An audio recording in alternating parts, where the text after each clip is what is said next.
Head Start on a Second Chance, a unique partnership between a state prison and a national nonprofit, works to help reduce the number of people who return.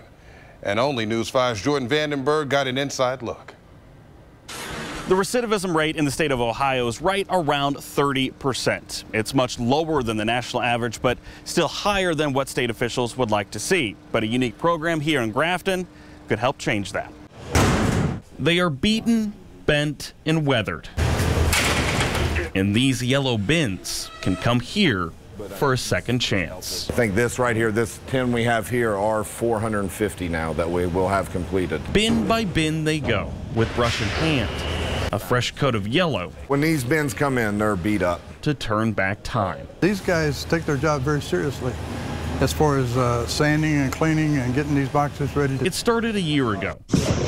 An inmate group at Grafton Correctional wanted a community service program that would allow inmates to pay their debts to society while also paying their debt to the courts. That's when the big yellow bins started rolling in. Giving these guys this kind of an opportunity to do this kind of thing, that's unique. It's unique across the country. It's skills training. It is purpose of life. It is being engaged in something more meaningful.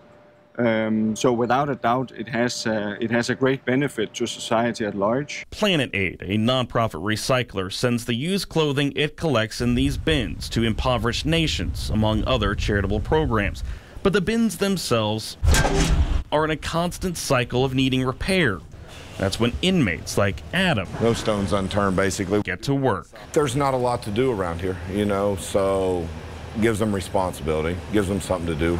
I mean, we have inmate jobs, but a lot of inmate jobs don't take up much of your time during the day, you know, so, you know, it gives them something to come back and do and feel self-worth and responsibility. For their hours of work, the inmates earn credits to chip away at fines and court costs. Upon release, Planet Aid provides them clothing that they'll need for future job interviews. The program gives them pride, and at no cost to the taxpayer. Planet Aid is amazed. I'm amazed. I run a business on the outside before I came to the state, working at the institution here, and I'd be proud to hire any of these guys to work for me. There's a lot of us in here that are decent people that made mistakes, that are hard workers, that just made mistakes, and it's nice to have people that will judge you for who you are and what you're about or what you do instead of what you might have done. They arrive beaten and bent, but the bins leave ready for a second chance. And that goes for the people, too. I think they look great. How about you? Nielsen says eventually he'd like to see the program evolve and include things like permanent supportive housing for inmates being released back into society. In Grafton, Jordan Vandenberg, News 5.